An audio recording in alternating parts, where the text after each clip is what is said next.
ấy văn cái bựcអង្គរ Happy Night Zuckerberg បានបង្កើតក្រុមហ៊ុនយក្សខាងបច្ចេកវិទ្យាដោយសារគាត់ជាមនុស្សឆ្លាតពូកែស្រាប់ឬគាត់ជាមនុស្សប្រឹងប្រែងរៀនសូត្រតាំងពីក្មេងខ្ញុំសិក្សាពីមនុស្សខ្លាំងដើម្បីយកមកអភិវឌ្ឍខ្លួនសិក្សាពីមនុស្សខ្លាំងសិក្សាពីសម្ដេចហ៊ុនសែន He's a strong man សិក្សាពីមនុស្សឆ្លាតវៃសិក្សាពី Elon Musk Bill Gates Warren Buffett Jensen Huang Mark Zuckerberg អីជាដើមនឹងសិក្សាពីមនុស្សឆ្លាតវៃតែបើសិក្សាពីមនុស្សខ្លាំងសិក្សាពី Mao Zedong Xi Jinping ណា Vladimir Putin ហើយនឹងហ៊ុនសែនគឺសុទ្ធតែ strong man ណា Happy Night អញ្ចឹង you are talking about Mark Zuckerberg គឺខុសហើយ Mark Zuckerberg គឺជាមនុស្សទន់ខ្សោយតែបញ្ញាខ្ពស់ប្រាជ្ញាថ្លៃថ្លាក្លាហានណាដូចជា founder of Google ដូចជា founder Steve Jobs របស់ Apple Bezos Amazon ជាដើមលក្ខនឹងលក្ខសិតតែជាមនុស្សឆ្លាតអញ្ចឹងតើចង់អភិវឌ្ឍខ្លួនជាមនុស្សខ្លាំងគឹមចុងអ៊ុនណាSaddam Hussein Mao Zedong Lenin Hitler Putin ហ៊ុនសែនសិតតែជាបរិះខ្លាំងនៅក្នុងពិភពលោកអញ្ចឹងមួយណា Happy Night មួយណា Happy Night សួរថាគាត់ណាបង្កើតក្រុមហ៊ុនយក្សមួយដោយសារគាត់ជាមនុស្សឆ្លាតពូកែឬអត់មានឆ្លាតស្រាប់ទេពាក្យសជើងរោស្រអាបបន្តខុសគ្មាននរណាឆ្លាតនឹងពូកែស្រាប់ទេមនុស្សកើតមកអាចមានទេពកោសល្យពីកំណើតក៏ប៉ុន្តែទេពកោសល្យពីកំណើតខ្វះវិន័យដូច្នេះហើយមិនអាចនឹងយកទេពកោសល្យពីកំណើតនឹងមកធ្វើជាភាពអស្ចារ្យបានឡើយមនុស្សទោះបីយ៉ាងណាក៏ត្រូវចូលសាលារៀន Mark Zuckerberg អត់បាន graduate នៅ Harvard ទេក៏ប៉ុន្តែបានរៀនចប់វិទ្យាល័យនិងចប់វិទ្យាឋានពី3កន្លែងហើយក៏ងាកមកកសាងខ្លួនដោយកសាងសមិទ្ធផលធំមួយគឺ Facebook នេះឯងដែលคล้ายទៅជាអាណាចក្រនៃក្រុមហ៊ុន Meta នឹងជា graduation នឹងជា success របស់គាត់មិនមែន he is strong ទេ he is very very smart ជា prodigy គឺវា smart ណាអញ្ចឹង Happy Night គិតទៅ you want to be a strong man or you want to be a smart man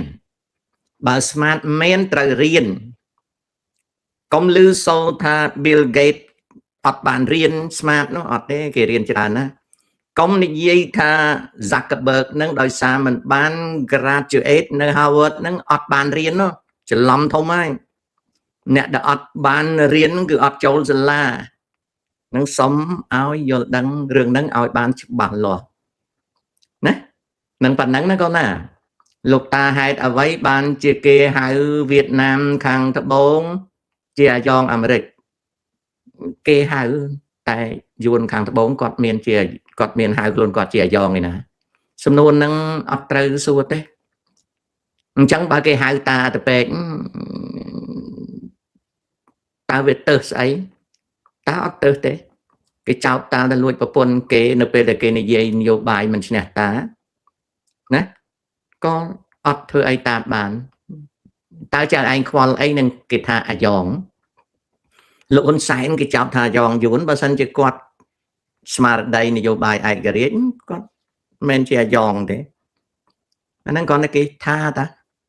មិនក៏យើងចាប់អារម្មណ៍បើគេថាយើងស្អុយហើយយើងមុជទឹកស្អាតហើយយើងដឹងថាខ្លួនយើងអត់មានស្អុយគេគាត់ថាស្អុយដោយសារគេអត់ចូលចិត្តយើង យើងមានឱកាសច្រើននឹងធ្វើកិច្ចការផ្សេងអញ្ចឹង hello បញ្ញា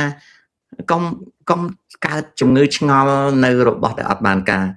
នៅក្នុងលោកយើងនេះមានរឿងច្រើនណាស់ចៅដែលត្រូវយកចិត្តទុកដាក់កុំយកចិត្តទុកដាក់នឹងសម្រាមសំណួរនេះគឺសួររឿងសម្រាមសោះ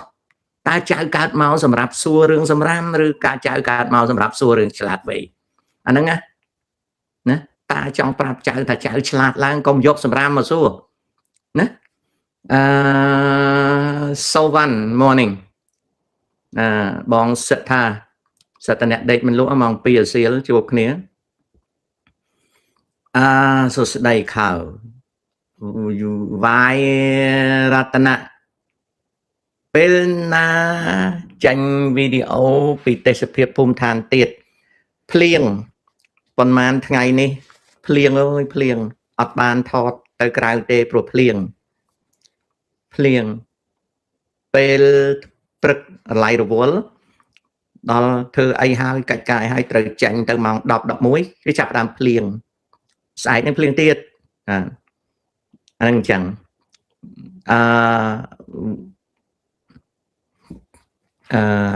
កូនត្រី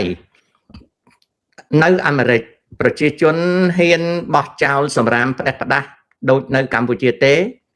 នៅកម្ពុជារឿងបោះសម្រាមចោលផ្ដេសផ្ដាស់មានកន្លែងភូមិឋានខ្លះដែលសម្បូរមនុស្សស្មោកគ្រោកមានបោះសម្រាមចោលក៏ប៉ុន្តែទោះបីបោះសម្រាមចោលប៉ុណ្ណាក៏នៅអាមេរិកវាមិនស្អុយរលួយដែរដោយសារសេវាកម្មបោសថ្នល់តែងមានទោះបីភូមិឋានហ្នឹងក៏ក្រិចប៉ុណ្ណាក៏ដោយក៏មានដែរគ្រាន់តែនៅក្នុងភូមិឋានដែលមនុស្សស្មោកគ្រោកយើងដើរចិញ្ចើមថ្នល់ឃើញសម្រាមជួនកាលទៅធុងសម្រាមវាហៀហូមានណារីឯភូមិឋានភាគច្រើននឹងជាពិសេសទីក្រុងមិនមានសម្រាមទេដោយសារសេវាកម្មគេធ្វើការញឹកមិនអញ្ចឹងណាតាក់ទងរឿងសម្រាមសណ្ដាប់ធ្នាប់ប្រទេសកម្ពុជាយើងនៅទេពនៅអាមេរិកសណ្ដាប់ធ្នាប់ហើយនឹងសេវាកម្មក្រាន់បើតែมันបានសេចក្តីថាស្អាតទាំងអស់ទេបន្ទាប់មកទៀតដូចជានៅផ្សារអាស៊ីជួនកាលវាធំក្លិនធំអីក៏សេវាកម្មរដ្ឋហ្នឹងគេផាកពិន័យអីច្រើនដែរធ្វើឲ្យដោះស្រាយបញ្ហាបាននឹងអញ្ចឹងណាបងណាបើជាព្រះអង្គម្ចាស់មនីរ៉េតឡើងអត់មានបើអីទេមនីរ៉េតងាប់បាត់ហើយកុំសួររបស់អត់បានការបញ្ញាអើយខាងលើបញ្ញាឯងសួរអីហេតុអ្វីបានវៀតណាមខាងត្បូងជាអាយ៉ងដល់ទី2បើសិនមនីរ៉េតងាប់បាត់រកតែឆ្អឹងមិនឃើញហ្មងគេវាយចោលបាត់ហើយសំណួរលើកមុនហ្នឹងវាអន់មែនតើអត់មានប្រយោជន៍សោះដល់សំណួរទី2នេះជាប្រវត្តិសាស្ត្រដែលមិនអាចវិលទៅកែបានមិនក៏មិនសួរអីដែលវាមានប្រយោជន៍ក្នុងការសិក្សាកូនណាចៅ